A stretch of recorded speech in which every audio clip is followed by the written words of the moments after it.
এশার নামাজের পরে সূরা ইখলাস ৪১ বার পরে পানিতে ফু দিয়ে খেলে কি হয়, এটা অনেকেই জানে না। সূরা ইখলাসের অনেক ফজিলত রয়েছে।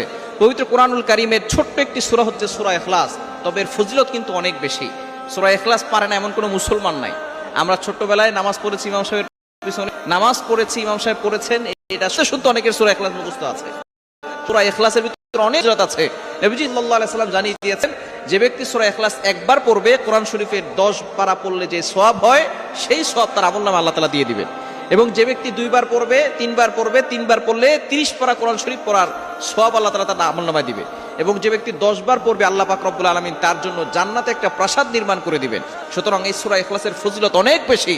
নবীজি সাল্লাল্লাহু আলাইহি ওয়াসাল্লাম একবার এক সাহাবীকে তিনি নেতা বানিয়ে পাঠিয়েছেন, তিনি নামাজ পড়াতেন, প্রত্যেক নামাজেই তিনি সূরা ইখলাস পড়তেন।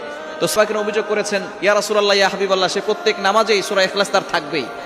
নবী সাল্লাল্লাহু আলাইহি ওয়াসাল্লাম জিজ্ঞেস করেছেন, কেন সে সূরা ইখলাস পড়ে? তখন সেই সাহাবী বলেছেন যে, আমি সূরা ইখলাসকে পছন্দ করি, সূরা ইখলাসকে ভালোবাসি, এই জন্য পড়ি। নবীজি সাল্লাল্লাহু আলাইহি ওয়াসাল্লাম বলেছেন, এই ভালোবাসা, সূরা ইখলাসের প্রতি ভালোবাসা তাকে জান্নাত পর্যন্ত পৌঁছে দিবে। সুতরাং সূরা ইখলাসের প্রতি ভালোবাসা অবশ্যই আমাদের থাকা দরকার। এবং এশারের নামাজের পরে সূরা ইখলাস যদি আপনি ৪১ বার পড়েন